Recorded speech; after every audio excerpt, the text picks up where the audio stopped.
answers? I think I'm entitled. You want answers? I want the truth! You can't handle the truth.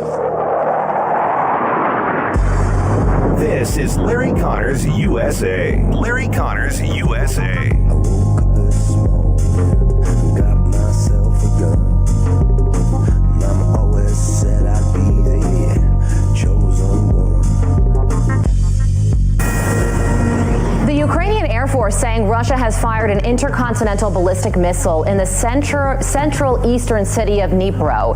If true, this would be the first known use of these powerful nuclear-capable missiles. And this as the U.S. Embassy in Kyiv has reopened following an urgent warning that Russia might launch a significant air attack on the capital city. Tensions remain high in the region after Ukraine used long-range British missiles and American-made ballistic missiles to strike Russian territory for the first time. President Biden also expanding Ukraine's arsenal by agreeing to give the country anti-personnel landmines.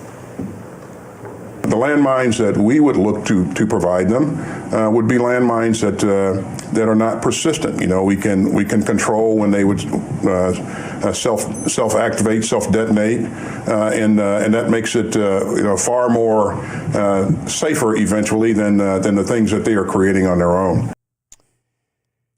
We obviously are going to cover that in more detail for you, but the official word coming today that Matt Gaetz has withdrawn as Trump's attorney general pick. He made the announcement after accusations of having sex with an underage woman in 2017. Let me give you more details on that. Florida Congressman Matt Gaetz said on social media he is withdrawing as President-elect Donald Trump's pick for Attorney General. And this comes a day after he met with GOP members, senators, I should say, on Capitol Hill, and as he faced scrutiny over sexual misconduct allegations. Now, just yesterday, we were telling you that there were stories and others supporting it. Even Margot Hemingway of The Federalist saying, do not buy these salacious stories they're peddling. Turn away from Matt Gaetz. And as far as condemning him, she was saying basically there's all rumors, innuendos. The FBI investigated, found nothing, and the DOJ could state. That is why Sunny Hostin had to make her statement on CNN yesterday, reading specifically what the lawyers gave her to avoid slander and defamation suits against her and the company. But according to today's action, Republicans on the House Ethics Committee voted not to release the results of their investigation into Gaetz yesterday, but sources had told CNN that the committees were told of a second sexual encounter between Gaetz and a 17-year-old at a party in 2017. That apparently is the nail in the coffin. Been watching this develop throughout the day and trying to pull it all together for you in time for the program because it's going to continue overnight and into tomorrow, and it's going to devastate what the Trump has started to do on picking for an attorney general. Let me break down things, and then we'll get back to the issue of Russia because that was a monumental event has happened as well. Russia firing in response deep into Ukraine. Now, thanks for joining us. This is our number 1 of Larry Connors USA, November 21, 2024. We're here for you Monday through Friday from 6 to 8 p.m. And when we're on the air, we are streaming video. You can watch the program.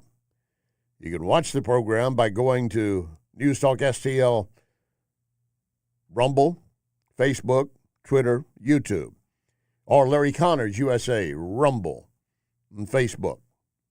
And reminding you, if you miss anything, you simply go to LarryConnorsUSA.com or you go to Larry Connors USA Facebook. So the left obviously is going to be running a victory lap. Trump's selection of Gaetz came under heavy attack from the very beginning,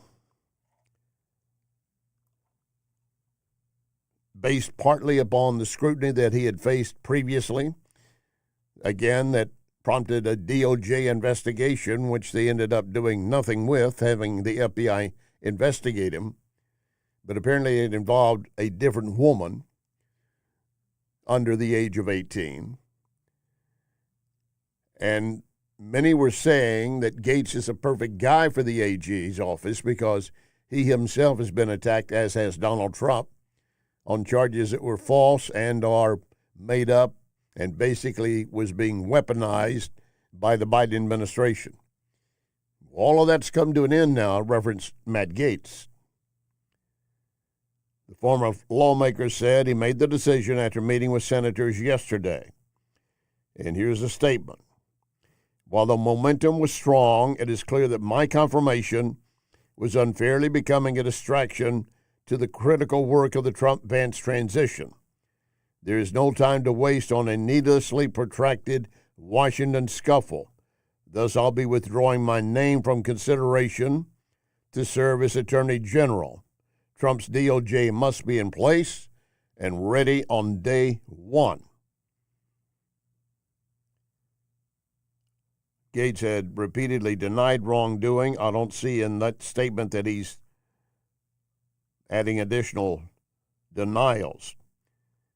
But it all came down to apparently the Health Ethics Committee was told of a second sexual encounter involving Gates and a 17-year-old.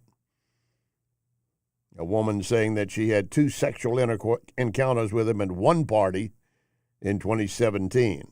She was in 17. And the second sexual encounter, which had not previously been reported, included another adult woman, according to her testimony. She also testified to both sexual encounters in a civil deposition as part of a related lawsuit. Again, Gates had repeatedly denied having sex with a minor, period, and was not charged after the Justice Department investigated all of these encounters. This obviously is a wrench in the works of the Donald Trump administration moving forward, but it is not the end of it. The leftists will be whooping it up. They'll have wall-to-wall coverage, which I would expect. Matt Gaetz put the president into that position, knowing that he had this, apparently, according to the allegations, and he decided to go ahead and stand in, and he got Trump backing him. He got J.D. Vance leading him around to the various Senate chambers, and they were all being told, you need to remember you got here, many of you, on the coattails of Donald Trump. You need to defer to his decision on who he wants as AG.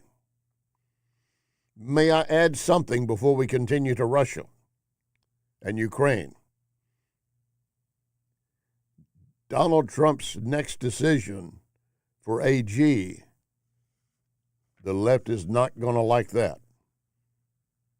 They would have preferred Gates when you get down to it. All right, we'll deal with that and more in the second hour as well, but let's get back to the issue with Russia and Ukraine. Again, the other day, the Biden administration, on the way out the door, is setting the stage for World War III and leaving it in the hands of Donald Trump, the incoming president, in less than 60 days.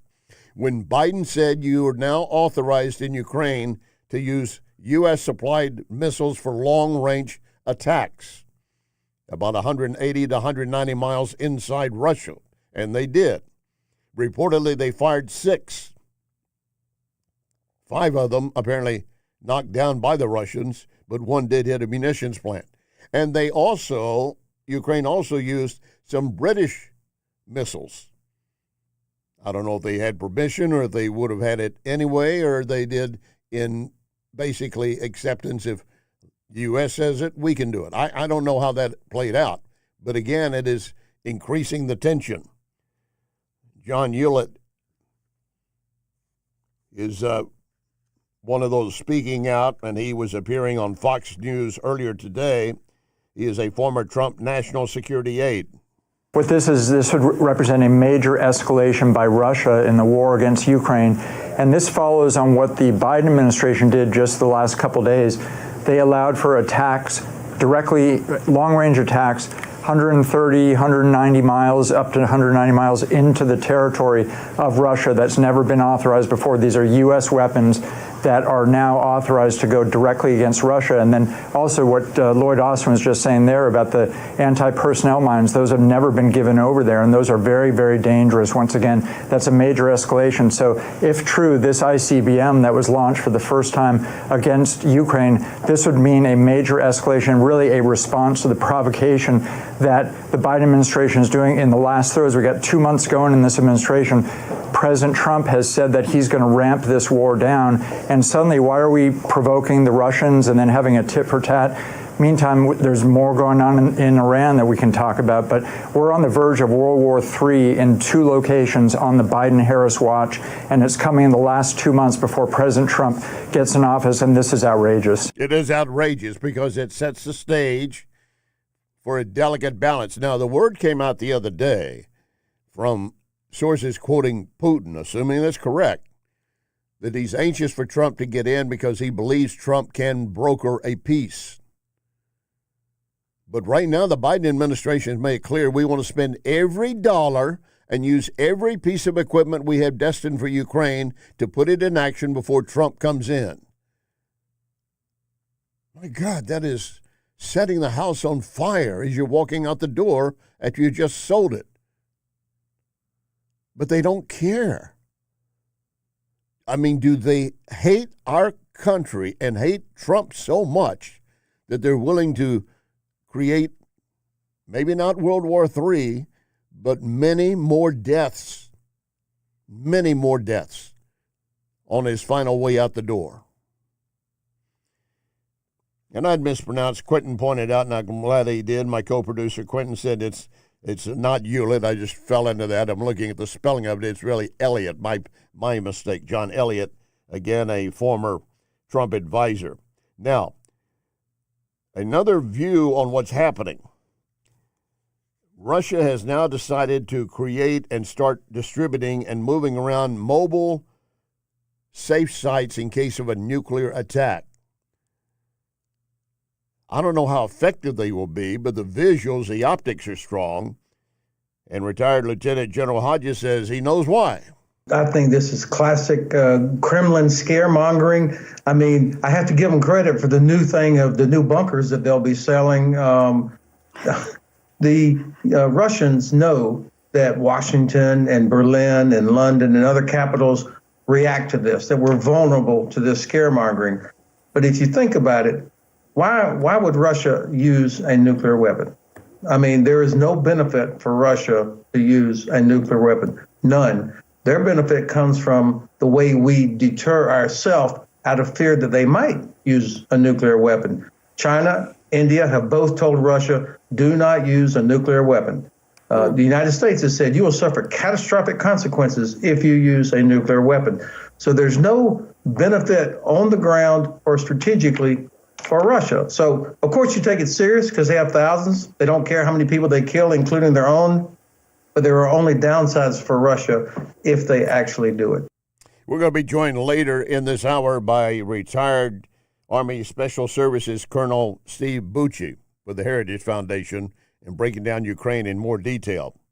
Now, the Laken Riley case of the young woman who planned to be a nursing student cut short when she was attacked by a Venezuelan illegal who planned to rape her.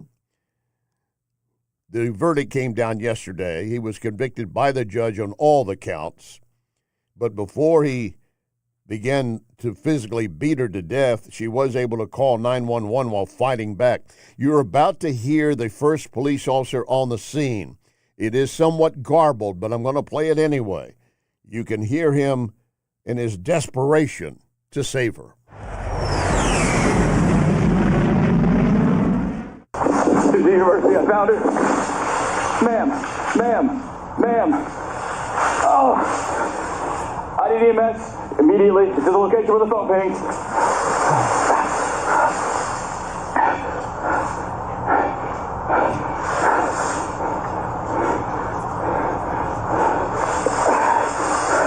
Ma'am. She's down, she's not breathing. Potentially been attacked.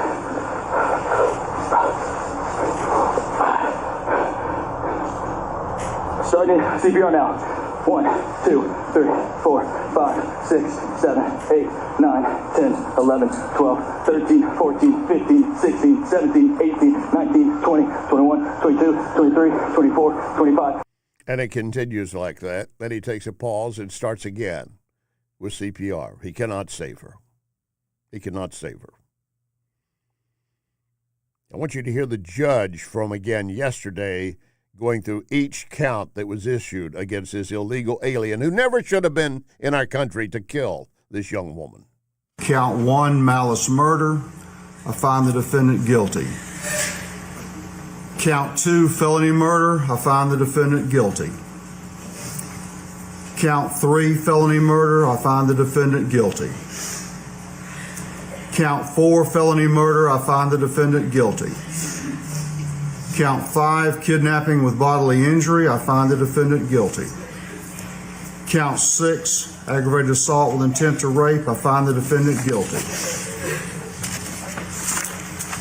Count 7, aggravated battery. I find the defendant guilty. Count 8, obstructing or hindering a 911 call. I find the defendant guilty. Count 9, tampering with evidence. I find the defendant guilty. Count 10, peeping Tom. I find the defendant guilty. Even that minor charge of a peeping Tom, you can hear in the background the anguish and the crying of her parents and those who loved Laken Riley. Later in this hour, before we wrap up this hour, I want you to hear a letter that Laken's father read in court. This is a letter that Laken wrote in her diary to her future husband, not even knowing who he would be, but a letter she wrote as to what her plans were to be a good wife for him and a mother to their future children. I will tell you right now, it is heartbreaking. This was a young woman who had so many plans ahead. Someone else could have killed and raped her, and that would have been a crime as well. But this was an illegal who never should have been here except for the Biden-Harris open border. And this is just one of many such cases. You don't want to miss the last of this hour. Up next, retired Colonel Steve Bucci.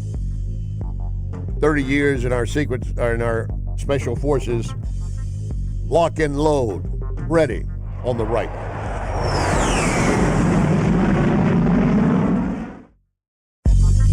You are listening to Larry Connors, USA.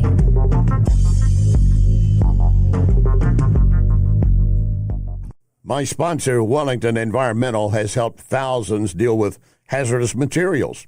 Hospitals, offices, schools, even homes. Here's something new. Wellington now offers dustless blasting.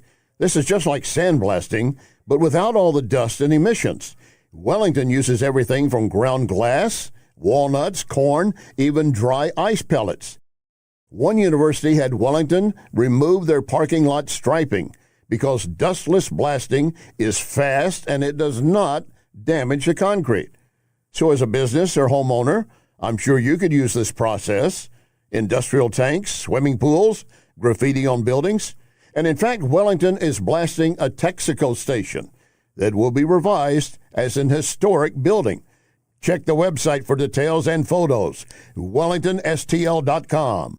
WellingtonSTL.com.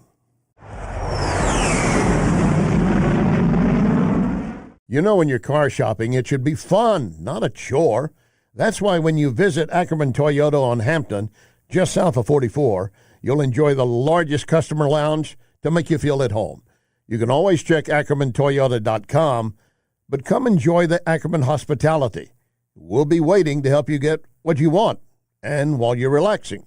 Ackerman Toyota, number 1 in 2023. Ackerman Toyota, for life. John Beal knows that right after a hailstorm, new roofing companies start popping up everywhere. But the Small Business Administration reports 96% of them go out of business within the first 5 years. So how good is that warranty? John Beal started in the roofing business, helping his granddad and his dad. Always offering the best roof, best price, best guarantee. John Beal Roofing, not some fly-by-the-night operation. Call my friend John, 1-800-NEW-ROOF, 1-800-NEW-ROOF. This is News Talk STL. You should have closed your windows and got another dog. You should have chained up all the doors and switched up all the locks. And how many times have I prayed? This is Larry Connors USA. Larry Connors USA. Welcome back. My guest we've had on numerous times before. Always glad to have him. Retired Army Special Forces Colonel Steve Bucci with the Heritage Foundation. Welcome aboard, sir. Oh, it's always great to be back on the show, Larry. Thank you for having me. Well, before we get into some of the particulars of Russia and Ukraine, which I want to specifically deal with, there are, and I know in the Heritage Foundation you guys don't want to get into political positions, but Pete Hegseth, who had been nominated by Trump to be Secretary of Defense, there's already been some blowback as to if he doesn't have any qualifications of any extent. But I look at the qualifications of what Biden put forward. Now, right, dressing as a man under dress or whatever, that made a great qualification. I don't want to get you embroiled in that, but what was your reaction to someone like him being named for that position? Look, I know Pete a bit. He's not a deep friend, but I've worked with him when he was running Concerned Veterans for America. He's a very bright, very capable guy. Is he a little young for that position? For traditional appointee, yeah, he is. But you have to understand that Trump is deliberately picking people who are disruptors, who are not the standard. And could be a future. It could be a future. They're all in their 40s or so they can lead forward. Yeah. Go ahead. So I think he's more than capable of being the strategic leader there. He's got a good, solid military background at the tactical level, which I think will resonate with the majority of the members of the military. Probably not some of the generals, right? But they'll get over it that they're supposed to work for whoever the political leadership puts in there. I do think he would probably require a really strong and competent Deputy Secretary of Defense, because the DepSecDef is usually the person who manages the building day to day. You want that position? Me? Yeah. Not particularly. My wife would kill me if I moved out of Northern Michigan again. Well, let's don't have that happen. You graduate from the War College, and you obviously have extensive credentials. What exactly is a War College, and what would you bring out of that you could put in front of him and say, these are things you need to be aware of? The War College is the highest level of professional training below the general officer level. So you go to that when you're either a lieutenant colonel or sometimes even you've already become a colonel, and you go to that school. It's a year-long, conducted at Carlisle Barracks, Pennsylvania, and it prepares you to be in those senior military positions, but it does touch on a lot of the strategic level challenges that are out there, the kind of things that a colonel is either going to be in charge of or advising someone more senior to them on what to do. And it's not just military, it is the environment, the world relations and things of this nature as well, is correct? Absolutely. Okay. It covers the entire strategic context, all the civilian kind of issues that will impinge on the military or that military operations will bump up against on the civilian side. All right, so to that point, let me take you, I'm sorry, it's kind of a forced march so I can get a lot of questions in here. Take that and put it into Ukraine issue right now with Russia. the Biden administration saying go ahead and use the long-range missiles. He's 60 days from leaving office, and now Russia is fired back in, and they're moving mobile, supposedly nuclear protective buildings around to help their people if there is a nuclear war. Some are saying, well, that's all for show, and may it well be, but how do you see that developing? Well, the big elephant in the room up front is I don't think Putin, he's going to continue to threaten to use nukes, but he's done that dozens of times since this conflict began. Every time there's some new development or extension of support to Ukraine, he thumps his chest and says, if you people do this, then I'm going to start shooting nukes, and he doesn't. He is a blowhard and a bully. Now, that said, he's a blowhard and a bully with nukes. With the nukes, so yeah. You do have to pay attention. You do have to watch for other indicators of something actually beginning to happen. But he doesn't want to destroy Ukraine because he considers it part of the old Soviet Union. He actually wants it back. Yeah, absolutely. And he knows if he fires nukes into Ukraine, there's a very high likelihood that there's going to be some nukes coming back at him into Russia. And I do not think he really wants to do that. Putin's not crazy. He may think of things differently than you and I, Larry, but he's not, a complete psychopath or anything. There's been a quote attributed. There's been a quote, sir. Again, I apologize for interrupting so often, but there's a lot of territory here. There's been a quote attributed to him that says, Trump gets in, we can have peace. He believes Trump would be able to broker a peace. But the Biden administration in these closing 60 days has taken the attitude, we're going to continue to send everything we can to Ukraine. We're going to spend every last damn dollar that's been designated. We're going to spend it all. Well, yeah, I agree with you. It would be a more traditional path at this point for the Biden administration to say, okay, just leave everything in place. Keep going, President-elect, when you get in office, then you can take it wherever you think you're supposed to go. But until then, we're going to stay where we are. Biden seemingly has gone beyond that, he has gone beyond it with the permission to use the ATACMS within Russia, the targets within Russia. And then the other one, which really throws me, is the mines. Yeah. I mean, we don't even use landmines very often.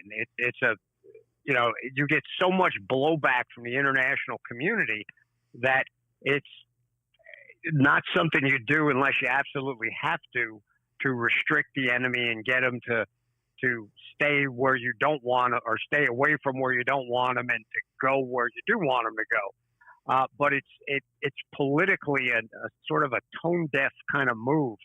The ATACMS, to be honest with you, I'm trying to figure out, a logical way to explain what they're doing.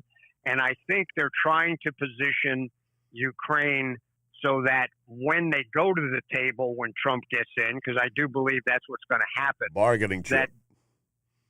That they'll have the best position they can. They will have disrupted the Russians' logistical chains, which is already pretty fragile, and then puts them in a good position at the table to win as much as they can. But the landmines, I think, are a step beyond, and it runs the risk of throwing a monkey wrench into whatever Trump is going to try and do before he ever gets in office, which is just kind of a crappy thing to do to your successor. Well, and to me, it's indifference to the world. And many are going to die if it continues. I'm not even talking about nuclear war. Just continue doing this in these last 60 days when we could have kind of almost like a Taft-Hartley cooling off time. But reference of mines, you of course, with your 30-plus years in Special Forces, you're certainly aware of all the landmines the U.S., scattered across various parts of Vietnam, Cambodia to make sure that people weren't going there. Now we have numerous incidents from time to time, children, farmers, blowing up. What's the difference with these mines? Supposedly they are either on a time or a battery, or that we have a control to shut them off. Is that correct? That's correct. And we also now, our doctrine, and I hope we would condition the Ukrainian use of these things that they would have to use our doctrine, is we actually keep track of exactly where we put all of them. And that's different We don't than in the just scatter past. them around like we used to. Okay. Now, Richard Branson Virgin had actually formed a group to go and help find these mines and dismantle them in fields. That was a very big effort, taking place about 15 years ago. But those mines are still out there, right? The ones we used in Vietnam and that area, definitely all the ones that were used during the Yugoslav wars. You go to Bosnia and Herzegovina now. I was the attaché there for over a year, and that was in 2000 to 2001, and we still had areas you couldn't go in the country because there were landmines all over the place. All right, I'm appointing you the director of communication, direct military coordinate to President Trump and our President Biden right now. Last 30 seconds, your directions to them as to what they should do. They should, particularly with regard to Ukraine, they should talk to each other. The Biden administration should just ride steady. Don't make any big changes. Don't try and force Trump's hand. Trump needs to get his team set for those negotiations. It's not going to make either side happy if they get a good compromise, but it hopefully will stop the killing, will stop the waste of money and everything else. It can get that poor country back to rebuilding, and hopefully puts Putin back in a place where he realizes he's not the boss. All right. As always, sir, thank you for your time very much and your service to our nation. It's my pleasure, Larry. Thank you for having me. It's always a pleasure to be on the show. Thank you, sir. Retired Army Special Forces Colonel Steve Bucci. Coming up, more on the Matt Gaetz saying, I'm withdrawing my name for nomination.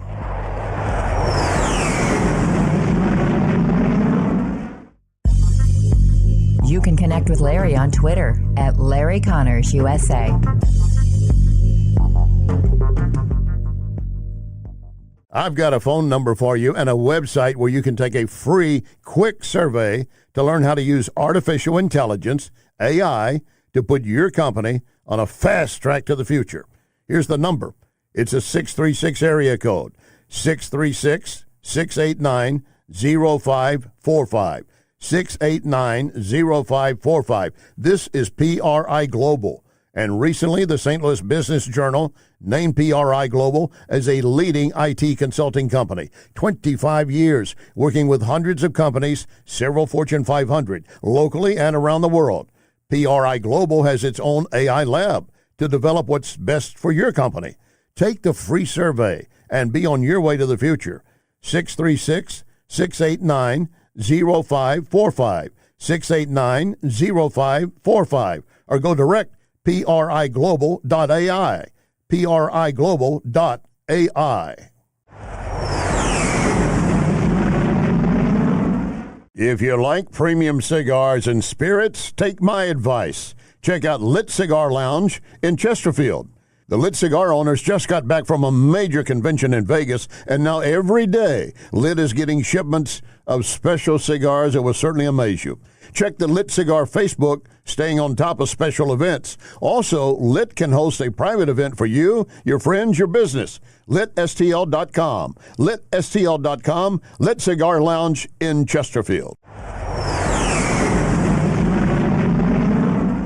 This hour of Larry Connors USA brought to you by my friends at Renewal by Andersen. And listen to this. Renewal is having a killer of a sale. Buy any window or door. Get a second one, 50% off, 0 interest, no payments for 18 months. Renewal has the most 5-star reviews of any full-service window company.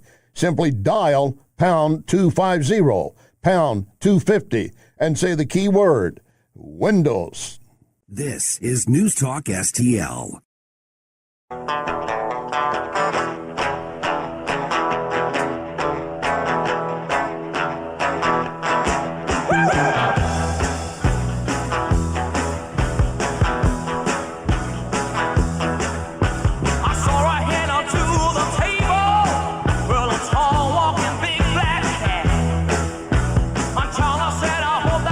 This is Larry Connors USA. Larry Connors USA.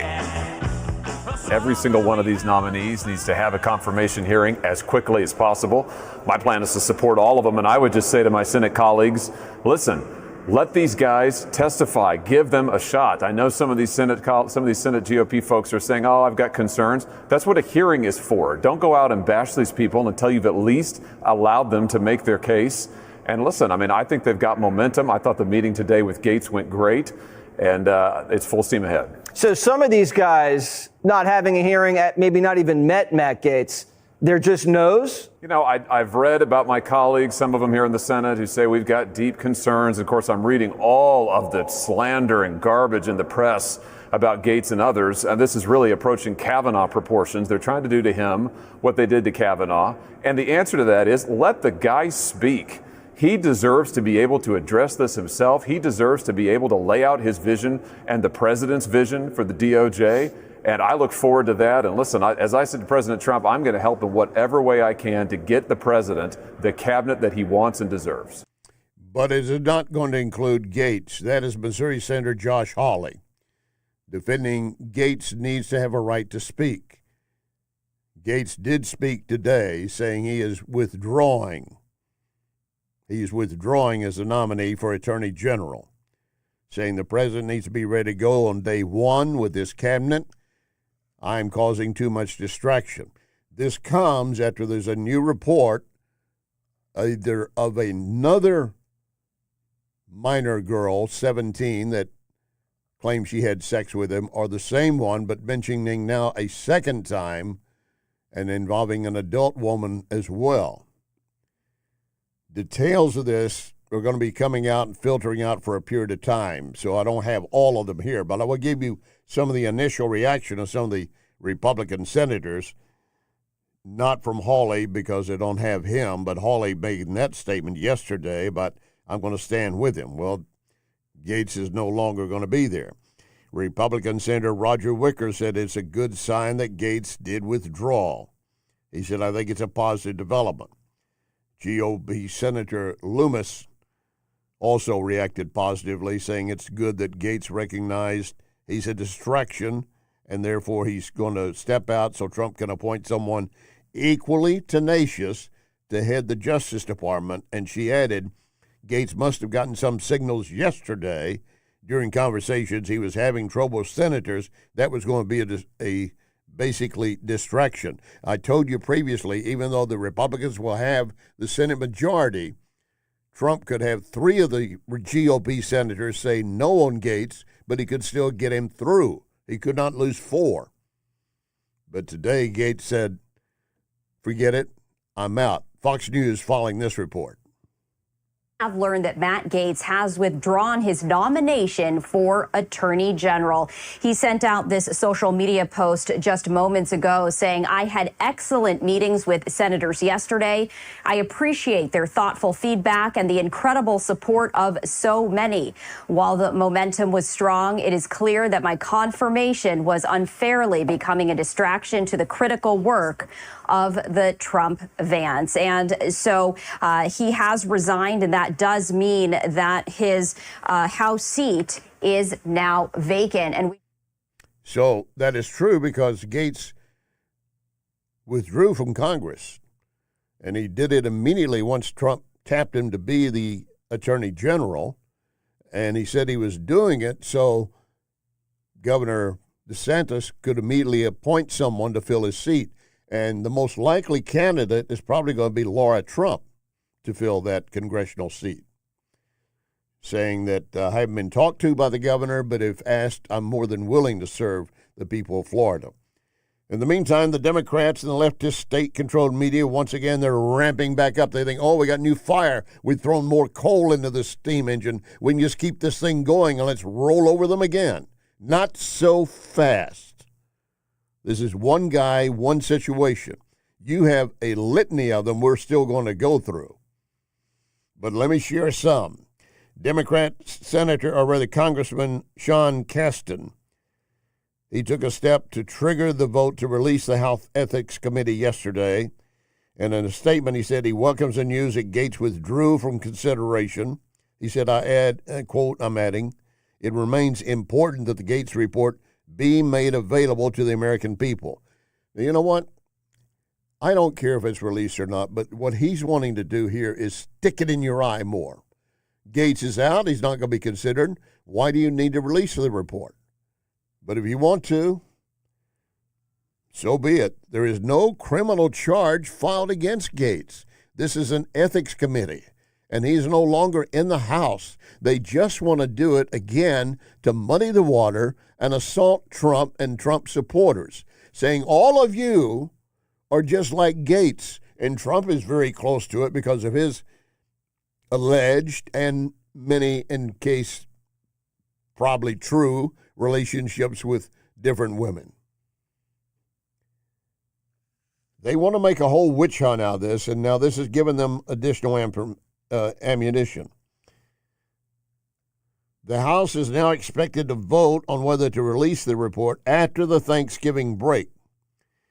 Gates' decision to withdraw does not impact the protocol moves that Democrats have put in motion to trigger that vote. One Republican lawmaker, Derek Van Orden, has already said he would vote in favor of releasing the report. Speaker Mike Johnson still expected to be against it. He said, "I do not think the report should be released." If the House has full attendance, Johnson can afford to lose 3 GOP votes for the legislation to pass. In other words, the Republicans control the House, but it's very slim. You need to keep that in mind. In the meantime, while we're looking at Gates, you cannot forget what the Democrats did do to the country as a whole and still want to continue. Trump got a mandate, and he got it not just from Trump supporters, he got it from independents and even members of the Democrat Party. I want to share something with you dealing with a viewpoint as expressed by, he has his own program, Carmine Sabia. I believe it's a YouTube-type video only. But he's saying the Democrats, the reason they lost and everything was upset, I've been telling you this was going to happen. Not much is expected of Ilhan Omar or her squad members, but one thing that is expected by her Democrat Party is that they can deliver on their voters. They can bring their voters to the dance. They can organize, mobilize, and energize. That's what you have to do in an election. Well, this was a blind side to Ilhan Omar.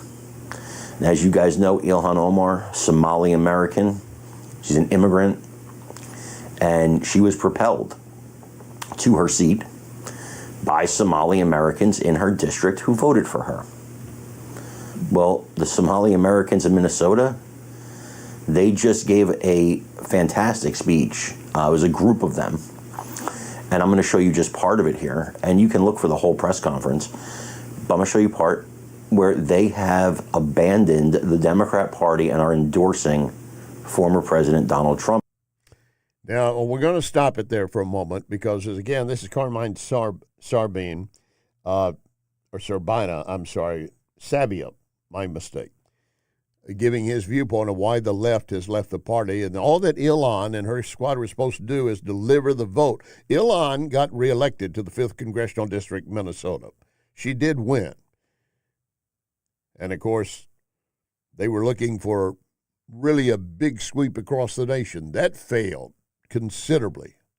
You look at the map of the red and the blue, yeah, you can point out some blue states, New Mexico being one of them, and a strip of California, well, the whole state basically, but it's a strip along the coast that really got the state going to the Democrats again.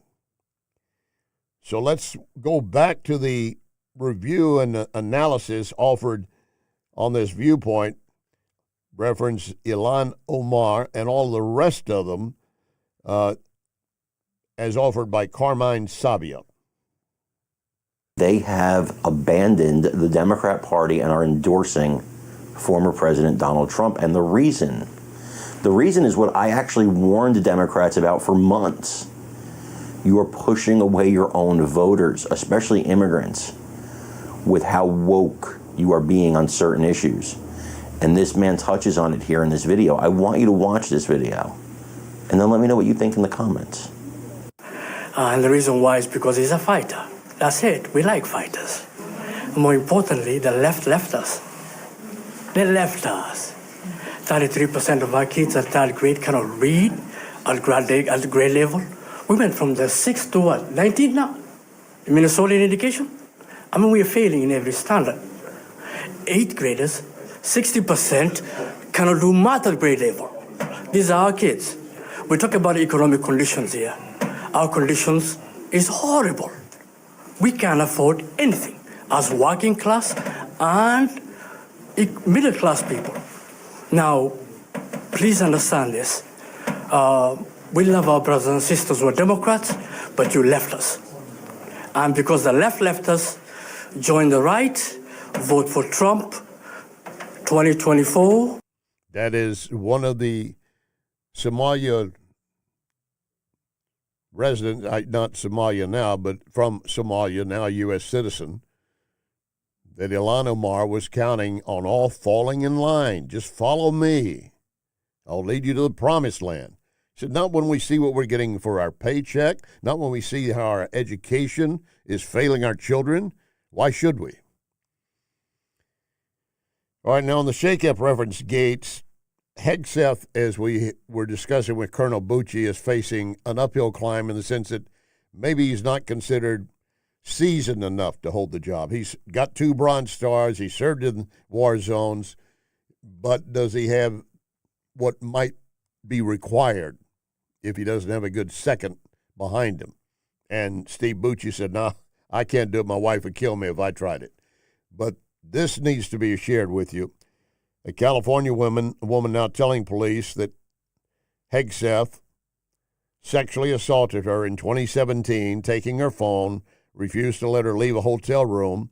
This is in a police report. It got released after a public records request. The victim only identified as a Jane Doe.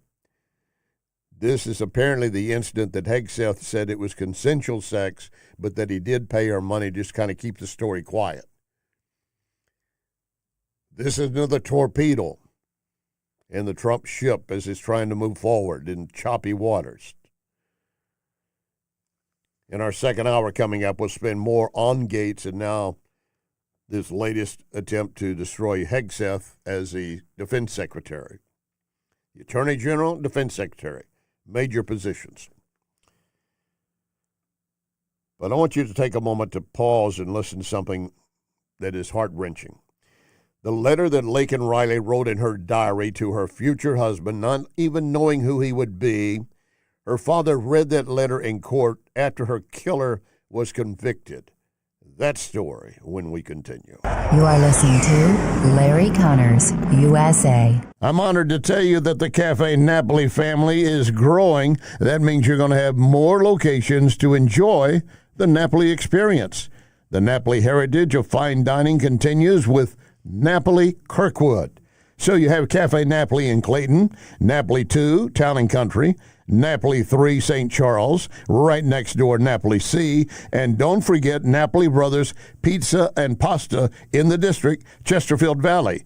Plus soon, Napoli Kirkwood. This is Larry Connors, USA. Larry Connors, USA. My future husband, I want you to know that I'm thinking about you.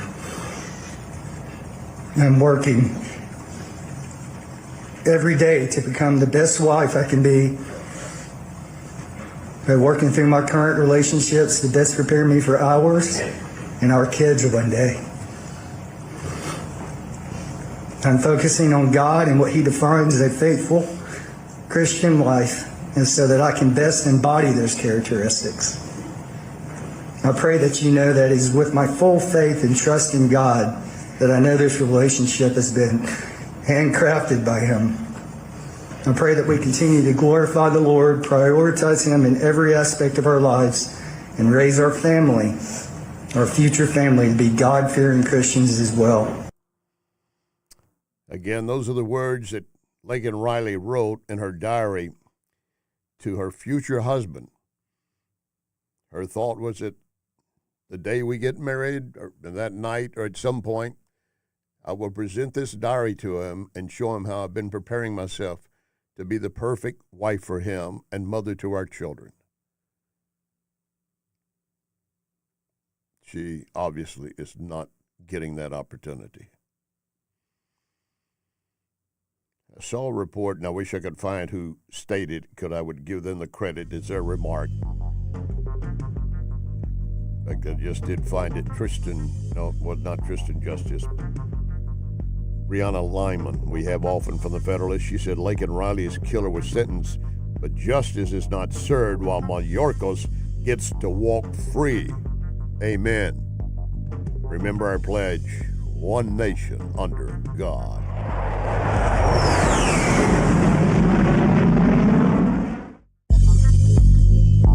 You can hear podcasts of this program at Larry Connors USA Facebook. Larry Connors USA Facebook. John Beal knows that new roofing companies can look big and trustworthy on the internet, but the fact is 96% of new roofing companies go out of business within the first 5 years. John Beal has a reputation for excellence, reliability, plus lowest cost, best roof, best guarantee. Those here today, gone tomorrow roofers, they can't match John Beal. For home or business, trust my friend John. 1-800-NEW-ROOF. 1-800-NEW-ROOF. If you haven't been to Lit Cigar Lounge in the district at Chesterfield, you're missing a great experience. Premium cigars, drinks, spacious seating, TVs in every direction. This and more explain why Lit was voted Best Cigar Lounge 2 years in a row. Now you can be at Lit and order Napoli Brothers pizza and pasta delivered to you. In fact, Napoli's just a few doors down. A coal-fired oven giving a unique taste. Napoli Brothers Pizza and Pasta, now open in the Chesterfield district. Looking for a new or premium pre-owned car? Let's start at Ackerman Toyota. Now, you can check what's available and coming at AckermanToyota.com, but I truly encourage you to visit Ackerman just south of 44 on Hampton. Ackerman has the largest customer lounge. You can relax, take your time. So you'll start at Ackerman, and you'll end up at Ackerman. And thank you for making Ackerman Toyota number one in 2023. Ackerman Toyota. Ackerman Toyota for life. Here's some expert advice from McGuire Moving and Storage. If you have a home or business move coming up, you need to book now. Most moving companies are booked 6 to 8 weeks out. So call McGuire now, get an on-site estimate, set a date. McGuire has 85 years of experience and just won the Spire Quality Award. I can personally testify McGuire goes above and beyond to help the clients. McGuire Moving and Storage, McGuireMoving.com. Napoli Brothers Pizza and Pasta, now open in the district of Chesterfield Valley. Napoli has the only coal-fired pizza oven. That means an incredible taste you cannot get anywhere else. So enjoy a unique pizza at Napoli Brothers Pizza and Pasta in the district.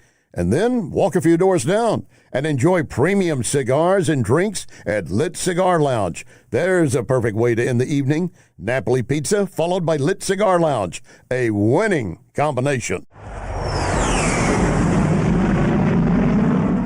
So many times, Vincent's Jewelers has helped me surprise someone special. Vincent's locally owned can do the same for you, and you don't have to break the bank to get something really nice, maybe even customized. The smile you're going to get back from that special someone, priceless. Check VincentsJewelers.com every day because new items are arriving and there are special deals. Vincent's, my only jeweler. VincentsJewelers.com. VincentsJewelers.com. I can tell you how to get a free quick quiz to see how artificial intelligence can boost your company's potential. You go to PRIGlobal.ai, PRIGlobal.ai. St. Louis Business Magazine listing PRI as one of the leading IT companies, and PRI has its own AI lab to develop what your business needs. PRIGlobal.ai, PRIGlobal.ai. This is News Talk STL.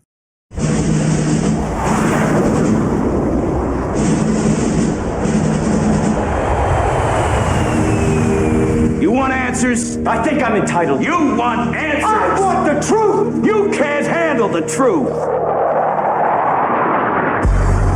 This is Larry Connors USA. Larry Connors USA. Got myself a gun. Mama always said I'd be the chosen one. We're following breaking news, and this just in the last few minutes. Matt Gaetz, the former Florida congressman, has withdrawn his name for consideration as Donald Trump's attorney general, saying his nomination was unfairly becoming a distraction to what he calls the critical work of the Trump-Vance administration.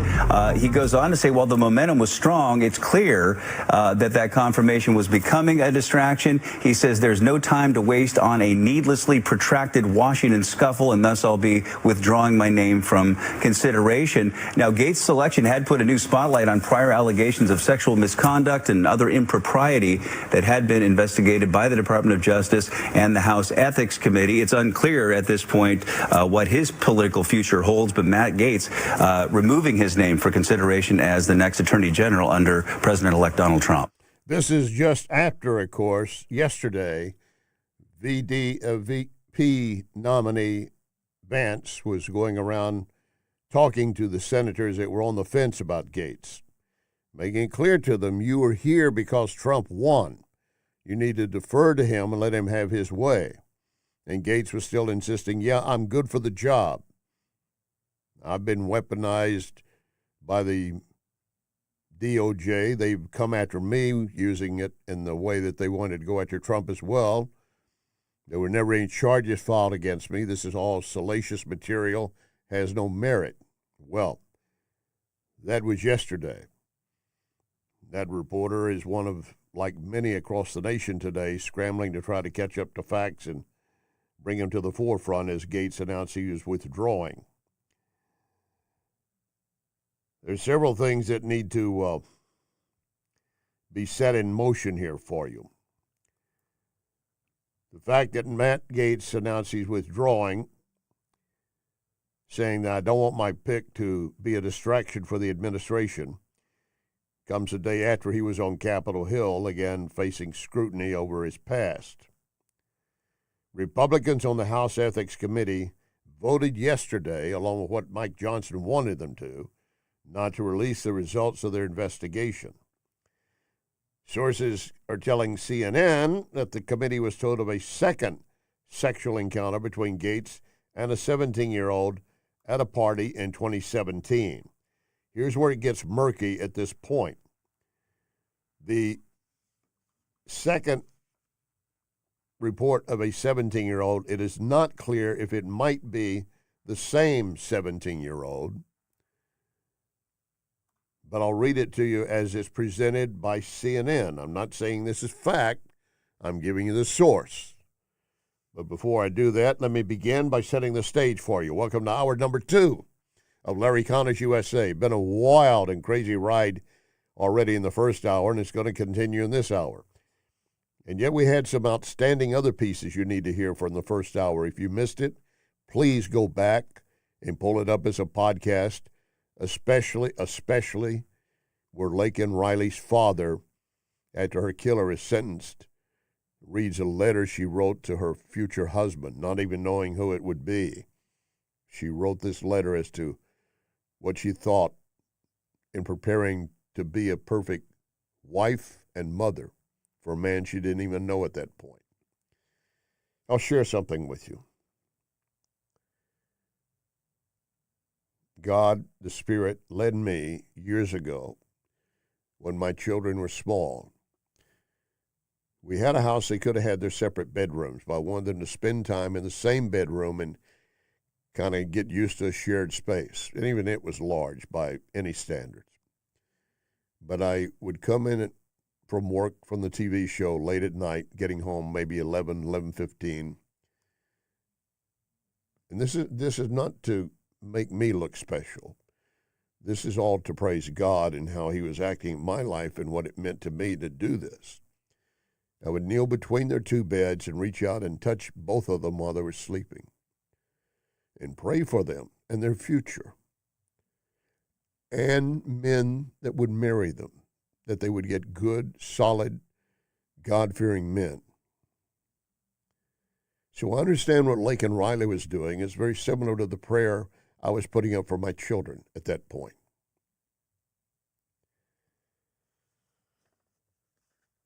And again, do not take what I told you as something special about Larry Connors. All the praise for that goes to God, not me. But I'm sure many other parents have done that, and maybe some young men and women have made such prayers, maybe even written it out like Laken Riley did. All right, this is the first hour, as I said, second hour. Here we are, November 21, 2024. We are here Monday through Friday for you from 6 to 8 p.m. When we're on the air, we are streaming video. You can watch the program. I encourage you to do it. How do you do it? You go to News Talk STL, Rumble, Facebook, Twitter, YouTube, Larry Connors USA, Rumble, or Facebook. You miss anything, they're later posted as a podcast. So if you did not hear the first hour and what Laken Riley said in her letter to her future husband, you can pull that up as a podcast at Larry Connors USA, Rumble, Facebook, or News Talk STL, Rumble, or any other Rumble or other podcast outlet you choose. So here we have today Matt Gaetz stepping forward and saying he is going to step aside, and he says he's doing it mainly to protect Trump and the administration. Well, that's one torpedo fired into the Trump ship moving forward. There's another one involving Pete Hegseth. I'll get to that in a moment. But just yesterday, Missouri Senator Josh Hawley, one of those strongly endorsing Matt Gaetz. Every single one of these nominees needs to have a confirmation hearing as quickly as possible. My plan is to support all of them, and I would just say to my Senate colleagues, listen, let these guys testify. Give them a shot. I know some of these Senate GOP folks are saying, oh, I've got concerns. That's what a hearing is for. Don't go out and bash these people until you've at least allowed them to make their case. And listen, I mean, I think they've got momentum. I thought the meeting today with Gaetz went great, and it's full steam ahead. So some of these guys not having a hearing, maybe not even met Matt Gaetz, they're just no's? You know, I've read about my colleagues, some of them here in the Senate, who say we've got deep concerns. Of course, I'm reading all of the slander and garbage in the press about Gaetz and others, and this is really approaching Kavanaugh proportions. They're trying to do to him what they did to Kavanaugh. And the answer to that is let the guy speak. He deserves to be able to address this himself. He deserves to be able to lay out his vision and the president's vision for the DOJ. And I look forward to that. And listen, as I said to President Trump, I'm going to help in whatever way I can to get the president the cabinet that he wants and deserves. Well, Gaetz is out of the picture. So, Hawley, you're going to have to help on the others. And Hegseth may be on the brink of extinction. I'll come back to that in a moment. But the woman, again, according to CNN, that's the source I was going to quote for you, so you always know the source, says she had sex when she was a minor with then Congressman Matt Gaetz, and that she had 2 sexual encounters with him at one party in 2017. She claimed she was 17 at the time. She testified the second sexual encounter, which had not been previously reported, so apparently it is the same young woman, included another adult woman, a threesome at the time. She also testified to both sexual encounters in a civil deposition as a result of a related lawsuit. And after being asked for comment for that story, CNN announced he was backing out as president-elect, still denying having sex with a minor, pointing out he has not been charged after the DOJ did investigate these encounters. That is correct. He has not been. Now, Pete Hegseth, here's the issue involving him. This had already been noted previously that he had sex with a woman outside of his marriage. It's not clear, though, if she was underage, but supposedly they reached an agreement, an NDA or DNA, do not disclose. And this apparently all involved 2017 as the story is beginning to unfold. A California woman said that Pete Hegseth, Trump's pick for defense secretary, sexually assaulted her in 2017 after he took her phone, refused to let her leave a hotel room. That is in a detailed police report that's been uncovered. The police report was released after a public records request. The woman, identified only as Jane Doe, was one of the organizers at the California Federation of Republican Women event at the Hyatt in Monterey, California. The incident happening the night of October 7 and October 8 in 2017. I don't know if it's a matter of both nights or one or the other. The preliminary narrative claims that she cites a nurse at Kaiser Permanente, I should say, that she had been at a hotel bar drinking alcohol with co-workers. She does not remember most of the night. She believes she was drugged. She told the nurse she remembers being placed into a hotel room where a man ejaculated on her and believes she was raped. This is pretty hard stuff for some of you to hear, but I'm dealing with the facts here, and you're a grown audience to that extent. She did receive care 5 days after the alleged incident. A police officer who responded when the nurse reported the incident said the woman did identify Hegseth, who had been a keynote speaker at the event. And the police officer stated that the woman witnessed Hegseth inappropriately rubbing other women's legs at the bar, and she had an argument with him at the event, and that was the last thing she can clearly remember. She said later she does remember him standing over on a couch, fully naked, and then throwing a towel on her, asking if she was okay, and then she went back to her hotel room. Again, this is a he said, she said type thing, except for the fact that there apparently was a report filed with a hospital and then later with police. We have a lot of enemies on the left that are going to eat this up, and you know what? It may be good material and solid material. If so, Hegseth will not be defense secretary either. But Congressman Eric Swalwell of all people, is the one coming forward from the left talking about, before all of this broke today, about the credibility of these nominees from Trump, just unbelievable. This person who becomes our attorney general has to have credibility as they go after counterterrorism cases, as they go after money laundering, as they go after public corruption. The public needs to know when they investigate and indict somebody that it has the weight of the United States government and the people behind it. And if that person has all of these storm clouds hanging over them, and we think, okay, you had, your dirty laundry hidden by your buddies in Congress, the American people won't take it seriously. And then we start to look like other countries where you don't have faith in the people who lead us, like China, like Russia. The audacity of Eric Swalwell. And first of all, you mentioned if you've been indicted. No one's been indicted on any of these charges I just read, Hegseth nor Matt Gaetz. Eric Swalwell was under inquiry because of his fleeing with Bang Bang, the Chinese spy.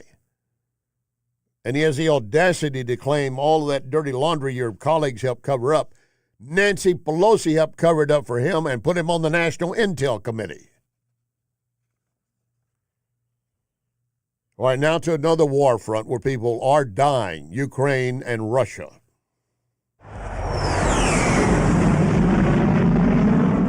We're on the verge of World War III right now because Putin has said that there was a red line. He said that if we allow Ukraine to attack directly, long-range missiles into Russian territory, then that was a red line, and that he threatened nuclear action as a result of that. And look, we also have the Iranians who are 1 month away from building several nuclear weapons right there. And so this is, once again, the instability that's brought about through the Biden-Harris weakness. We saw it in Afghanistan. There was a green light for Putin to go 2 years ago into Russia, 2.5 years ago now. And so this is something where Russia is right on the edge right now, and this is something that we need President Trump in office right away so that he can ramp down these conflicts and just bring peace to that region. Yeah, we're going to need peace. That is John Elliott, a former Trump national security aide, saying that we need to have peace. I'm looking at those statements, and I know it's true. We're on that verge, but Biden is just basically willing to throw every bit of money and equipment we promised Ukraine to them before Trump comes into office. In other words, enabling them to carry it out. In the meantime, Russia is now moving around some mobile nuke safe sites just in case there's nuclear war. I don't know if they'd protect them any more than hiding under a desk. Retired Lieutenant General Hodges and his view of that. I think this is classic Kremlin scaremongering. I mean, I have to give them credit for the new thing of the new bunkers that they'll be selling. The Russians know that Washington and Berlin and London and other capitals react to this, that we're vulnerable to this scaremongering. But if you think about it, why would Russia use a nuclear weapon? I mean, there is no benefit for Russia to use a nuclear weapon, none. Their benefit comes from the way we deter ourselves out of fear that they might use a nuclear weapon. China, India have both told Russia, do not use a nuclear weapon. The United States has said you will suffer catastrophic consequences if you use a nuclear weapon. So there's no benefit on the ground or strategically for Russia. So, of course, you take it serious because they have thousands. They don't care how many people they kill, including their own. But there are only downsides for Russia if they actually do it. And, of course, don't forget they now have thousands of North Koreans that could be killed in the process because North Korea sent 10,000 troops to Russia. That is in part why Zelensky in Ukraine said, I need missiles to reach deeper in there. He had them, but he did not have our permission to use them. Biden gave him permission. The British apparently gave him permission to use some of their missiles as well. But again, the Biden administration continues just push, push, push when we really just need calm down. Putin has suggested that if Trump comes in, we'll probably be able to broker a peace. Does Biden care about the innocent lives lost just to scar Trump? More behind the scenes when we continue. Lock and load. Ready on the right.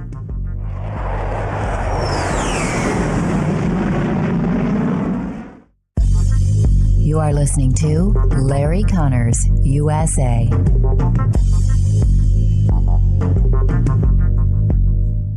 Question: do you know what vermiculite is? It is an insulation in the attics of hundreds of thousands of homes and public buildings. Looks like kitty litter, but often contains asbestos. Wellington Environmental is the largest company in the Midwest that can remove that hazard for you. Wellington has what is called the General, a powerful industrial vacuum that can suck vermiculite out of the attic. Hang on, there's something else you should know. Many of you might qualify for up to a $4,000 rebate. You should at least contact Wellington to see if you qualify. And here's something else. Wellington arrives at the time they give you, not sometime within 4 hours. 314-644-4930. 644-4930. WellingtonSTL.com. WellingtonSTL.com. Wellington Environmental. Your world cleaner, better, safer. And be well with Wellington. One of the greatest pleasures in life is giving. Giving something special to someone just because. Vincent's Jewelers can help you, and you should know that Vincent's has helped raise almost $2 million for local charities. Vincent's Jewelers, St. Louis's premier, full-service, locally owned jewelry store.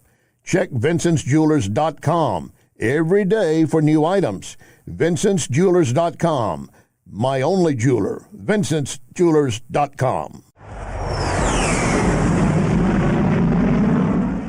I want you to know that McGuire Moving and Storage is silver certified, which means McGuire has a quality reputation helping older adults move local or long distance. And something else to know, Josh McGuire, president of McGuire Moving and Storage, is the only certified moving consultant in Missouri. I'll tell you, once you met Josh, you're going to know your move will be easy. And I fully endorse McGuire Moving and Storage. McGuireMoving.com. This is News Talk STL.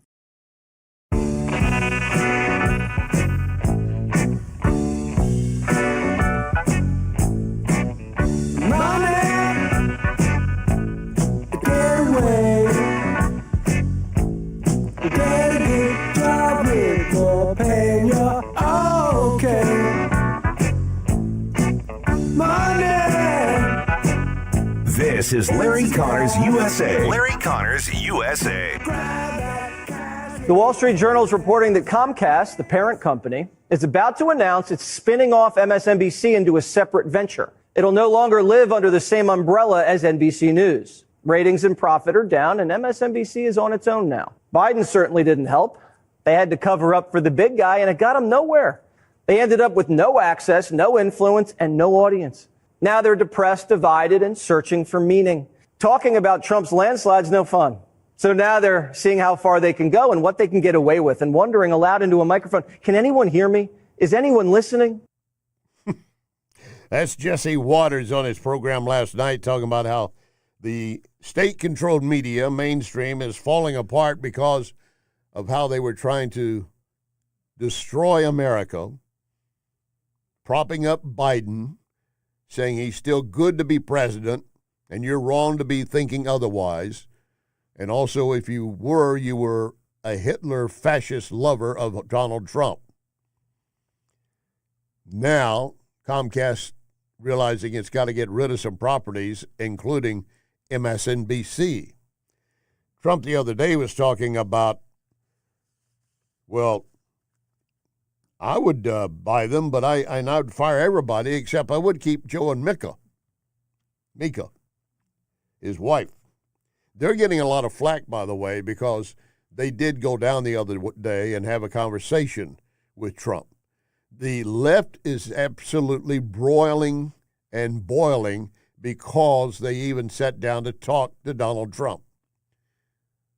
There was a time when Joe Scarborough was a Republican congressman, so he and Mika had relationships in knowing and talking with Trump 7+ years ago. But then they all turned against him because there were ratings to be made. But now the ratings are gone. Their program on MSNBC, after word came out over the weekend, their Monday program was about 50% less than normal. And I think, I don't have the exact numbers here in front of me, I'm thinking that was less than 300,000, if that much. For a national broadcast, that is extremely weak, and advertisers pay the big dollars based on the big numbers. But, of course, if you have damaged goods and you're going to sell them, are you really going to get any money? Ratings determine what a station or network can get from advertisers. And ratings also determine if you, as a anchor, are going to stay in the job anyway. Inside the business, there's a joke about, you know, how you get to Armpit, North Dakota. I don't know if there is an armpit in North Dakota, but basically take that as some town that you don't even want to go into. How do you get to Armpit, North Dakota? Answer is bad ratings. So in this case, many at MSNBC might end up at Armpit, North Dakota. Not every station now uses the ratings because they're so expensive and often they're misleading. There was a major change by Nielsen had to be about 15 plus years ago. It used to be, and I'm just going to give you some random numbers to kind of set an image in front of you. If you had a 19, 20, or 21, those were great numbers. So if you had, as we did at Channel 4 when I was there, we were always either number 1 or number 2 or tied for number 1. So we had a 20 or 21. Great numbers for our sales department to go out and sell. And, of course, that obviously boosted my income and the station's revenue and CBS when it held us, and then later the other owner. So it all was good. But then Nielsen did a recalculation of how they want to figure these numbers. And so then the top number that you would have would be an 8, maybe a 9. So salespeople are going back to the same people that they bragged, hey, look at these numbers. They're doing a 20 or 21. These are great. This is great. And now they're coming back and telling the same buyer, look at these numbers. They're doing a 9 or an 8. That's great. They were doing a 20 or 21. What the hell happened?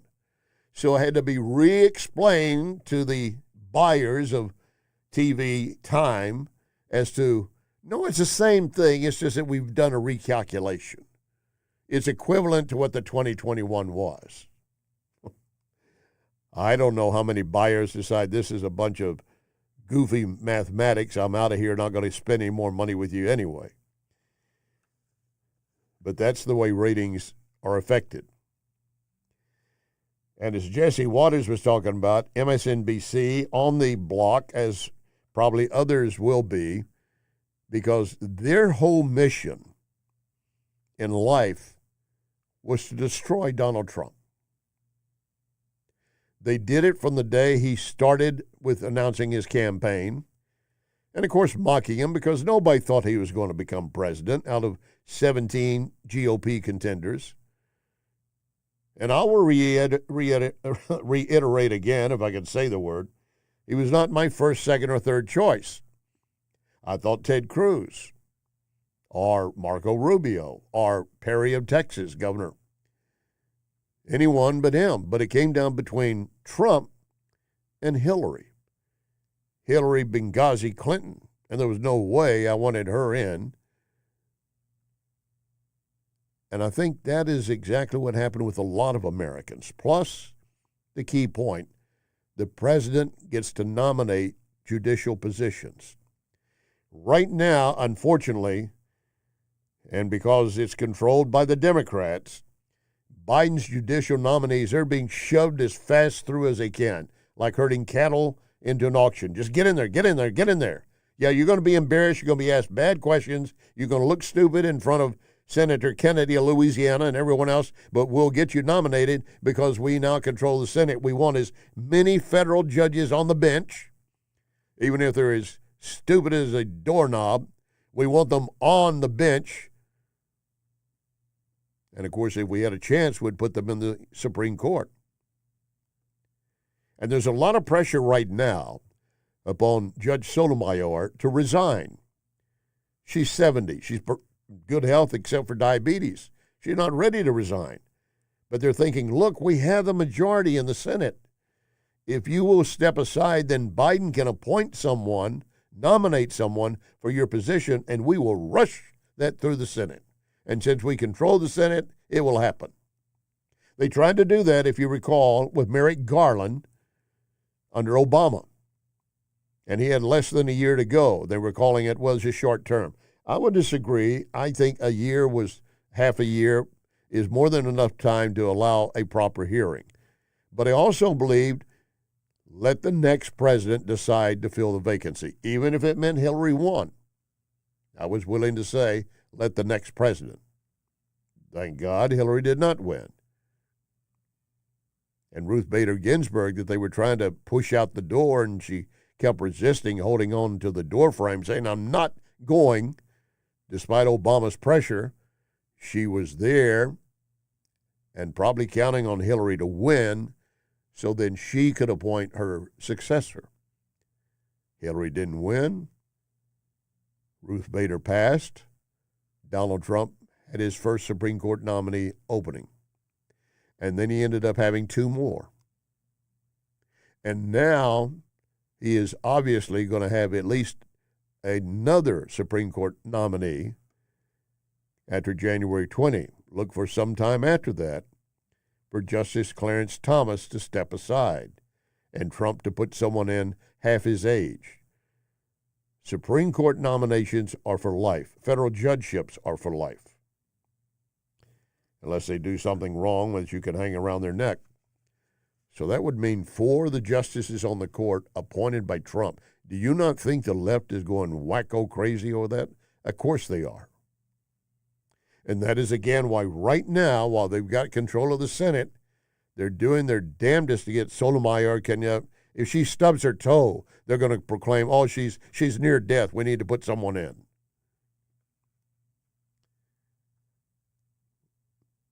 She has to realize that Trump is going to be in office 4 years, and even if he does not live that long, there's nothing wrong with him, but if he doesn't, J.D. Vance will be there. And with the movement we saw the GOP across the nation, as long as we have good candidates in position,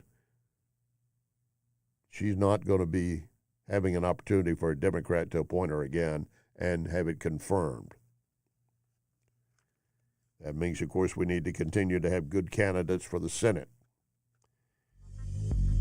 We still have more to cover on Gaetz saying he's stepping aside as the nominee for the Attorney General, and the concern about Pete Hegseth for Defense Secretary because of sexual allegations. So we have a lot to go in our closing segment. You don't want to go anywhere.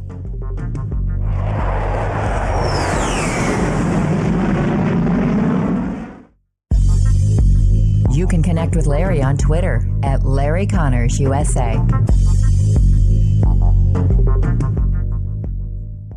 Question: are you looking to unlock the full potential of artificial intelligence for your business? I want you to meet my friends at PRI Global, named by the St. Louis Business Journal as a leading IT consulting firm. 25 years helping local and worldwide companies. PRI Global has a free survey to determine where your company stands in your AI journey. You simply go to priglobal.ai. priglobal.ai. And I also have a phone number, so get ready to copy that number. And I'll remind you that PRI Global has its own AI lab, creating, adapting, developing, pushing the boundaries for what AI can do for you. Here's the number, 636-689-0545. 636-689-0545. Or visit priglobal.ai. priglobal.ai. The Cafe Napoli family is adding another great place for you to enjoy. Where? Well, first, let me remind you, you have the original Cafe Napoli, downtown Clayton. Napoli 2, Town and Country. Napoli 3 on the streets of St. Charles, right next door to Napoli C. Plus, Napoli Brothers Pizza and Pasta in the Chesterfield Valley. And opening soon, Napoli Kirkwood, right downtown Kirkwood Road. Napoli Kirkwood. Renewal by Andersen sponsoring this hour of Larry Connors USA. And let's be honest, most window companies are pushing cheap vinyl windows, adding bells and whistles to make them sound great, but Renewal windows are twice as strong.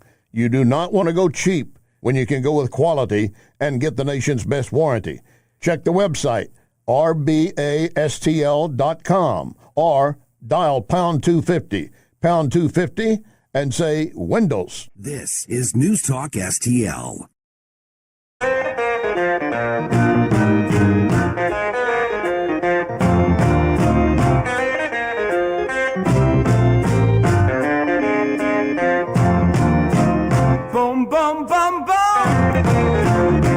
shoot you right down. Take you This is Larry Connors USA. Larry Connors USA. Jack Smith is now scurrying like a rat. He's not going to give Trump an opportunity to fire him, as you've predicted on this program. He's going to resign. Your message to Jack Smith? Bye. We're not done with him, because I'll tell you what now. What he did, $50 million of taxpayer dollars. When I say we, I mean the American people. You can't resign and hide from what you did. You cannot. And, for these people that are real tough guys, you're running real quick. And that tells me that we were right. We were right. Every time someone said, I was wrong, she's so stupid, she doesn't know what she's talking about, and I'm screaming on the courtroom stairs, I don't look so wrong right now. Because if you have nothing to hide, where are you going? And we're not going to let you hide. That was one of Trump's attorneys speaking specifically about Jack Smith and all the charges that got trumped up, no pun intended, against Trump. Alina Hava saying it might be a rude awakening to special counsel Jack Smith. You can pull all of your court cases, but you cannot hide, and we will be coming after you. Now, you got to keep in mind, she was at that time thinking that Matt Gaetz would be leading the Attorney General's office, and they would be pursuing charges of what they could against Jack Smith. Gaetz is not going to be leading. He is not going to be leading the Attorney General's office. As we've been telling you for the last 2 hours, he is withdrawing consideration. And that is because of all of the noise about allegations that he had sexual encounter with an underage girl or girls. And then there's another report that had surfaced that might have put the nail in the coffin, saying the same 17-year-old that he allegedly had relationships with, that the DOJ even investigated using FBI agents, saying they could not prove anything, probably because it was he said, she said. Now the same girl is being quoted as saying on another occasion it happened, and an adult woman was part of it. So Gaetz is withdrawing. Now, just yesterday, J.D. Vance, VP nominee, was leading Gaetz around to the various senators' office, particularly the 7 that I named for you that might well be a block for him. And I made it clear that with the Republican majority in the Senate that Trump now has, 3 of the 7 I listed could say, no, we're not going to vote for Gaetz, and yet Gaetz would still be confirmed. He could not lose 4 senators, only 3. Now Gaetz is out. He put up on X stating that he thought that he needed to do it because Trump needs to hit the ground running with his people in place and not only do anything to be a distraction. Here's exactly what he wrote. It is clear that my confirmation was unfairly becoming a distraction to the critical work of the Trump-Vance transition. There is no time to waste on a needlessly protracted Washington scuffle, thus I'll be withdrawing my name from consideration to serve as Attorney General. Trump's DOJ must be in place and ready on day 1. Trump immediately praised that decision in a social media post, saying the decision has his respect and that Matt has a wonderful future.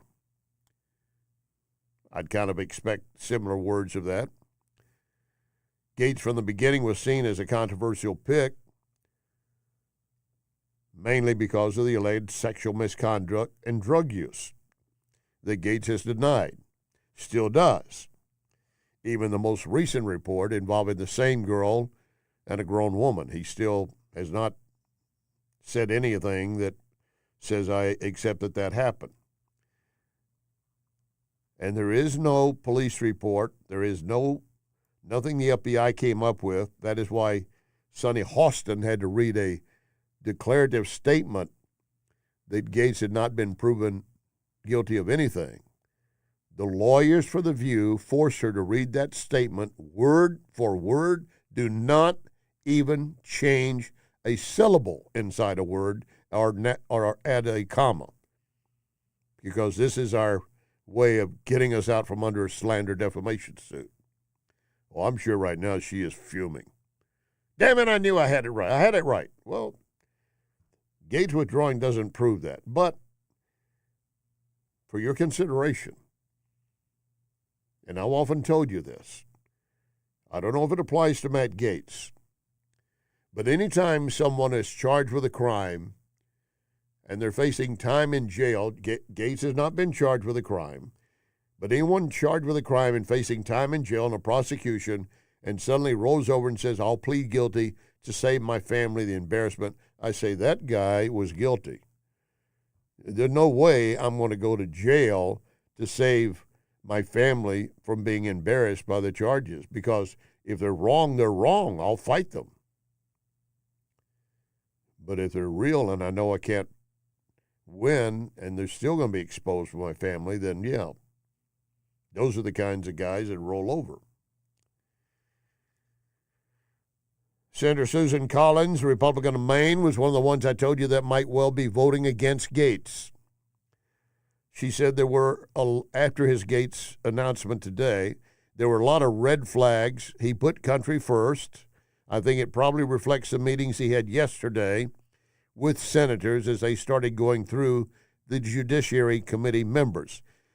Now, that's very kind of Susan Collins when she said he put country first.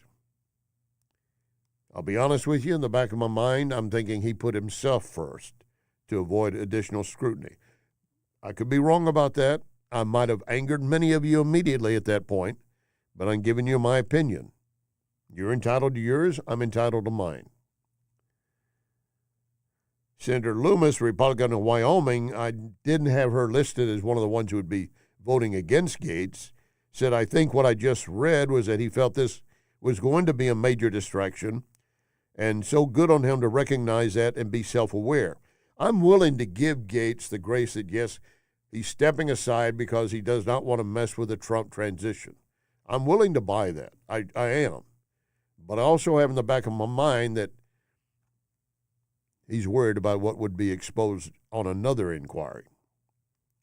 Keep in mind, the DOJ, using FBI agents, investigated the first inquiry from this 17-year-old. But if it was a he said, she said type thing, they had nothing, and that's apparently what was delivered to the Congressional Ethics Committee. Now, if the 17-year-old is telling a story that involved an adult woman, you got two maybe saying one thing and Gaetz saying the other.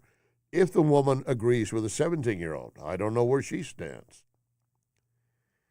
Soon-to-be Senate Majority Leader John Thune, South Dakota, said, quote,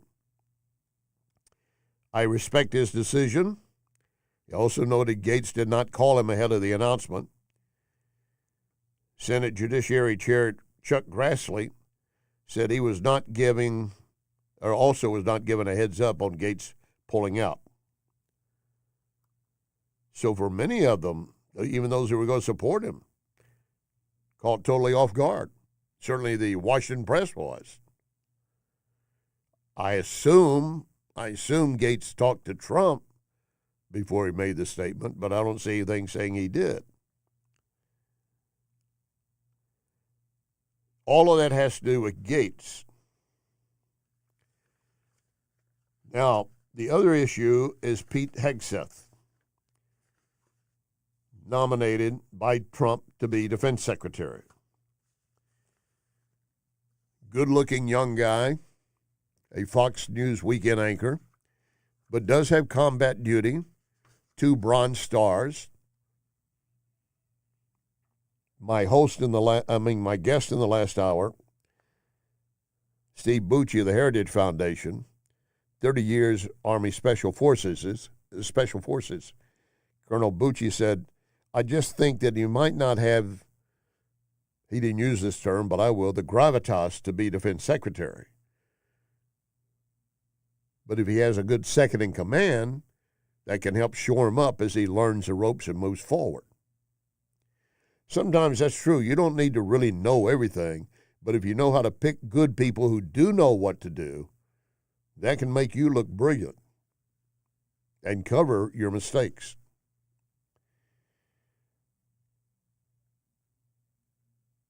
Hegseth, though, now is facing additional scrutiny, not just because of his age and his ability to be defense secretary. A police report has been released showing that a woman claims he sexually assaulted her in 2017. Hegseth had previously admitted to a relationship with a woman and a payoff for her to stay quiet, but said it was consensual. I just didn't want anything made public about it. I leave that to your view and your opinion and what you think is going on. But the police report that got released after a public records request says the victim was an organizer at the California Federation of Republican Women event in Monterey, California.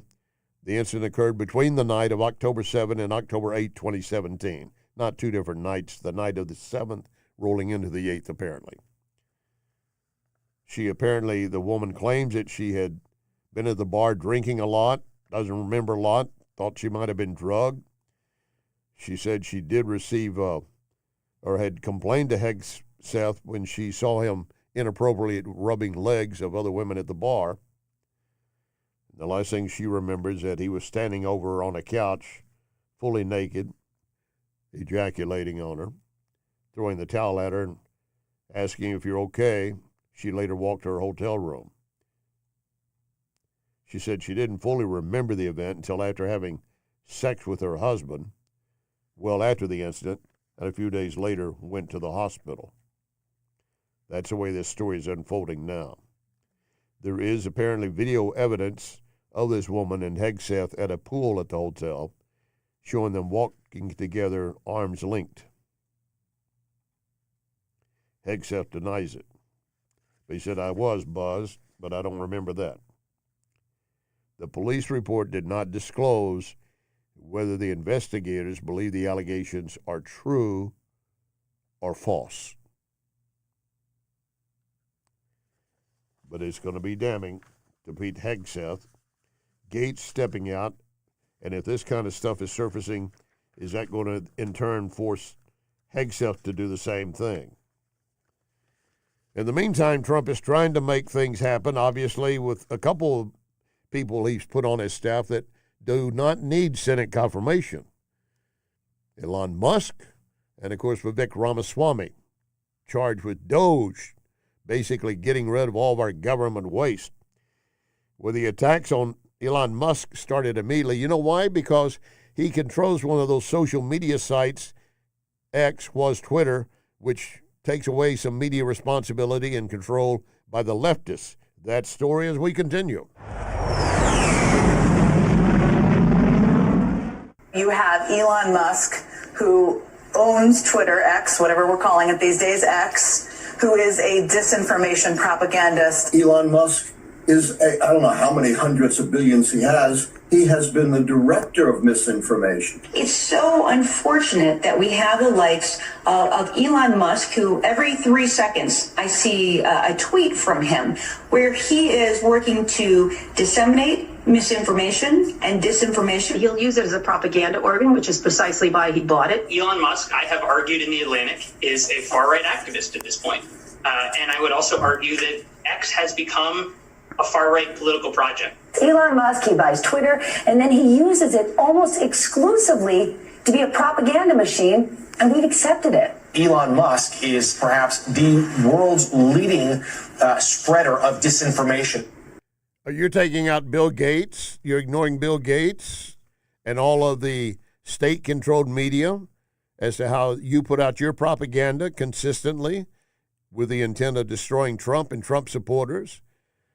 How the FBI told you, hey, don't do anything about the Hunter Biden laptop.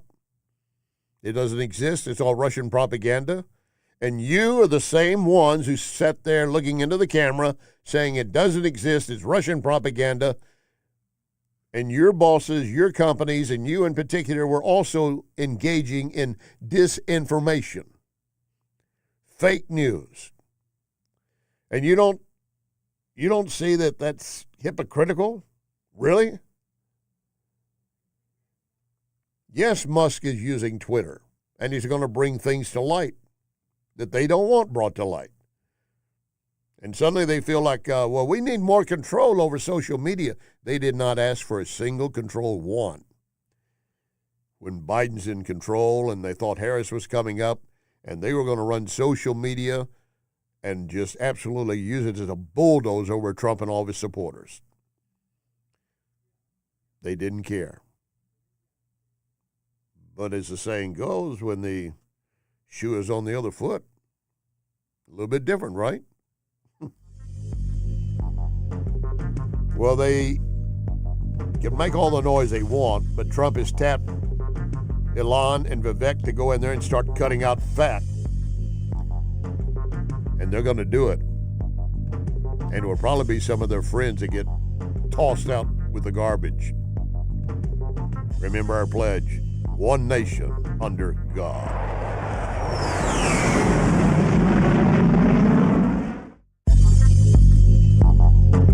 You can follow Larry on Larry Connors USA Facebook. Larry Connors USA Facebook. This is Larry Connors USA. Larry Connors USA.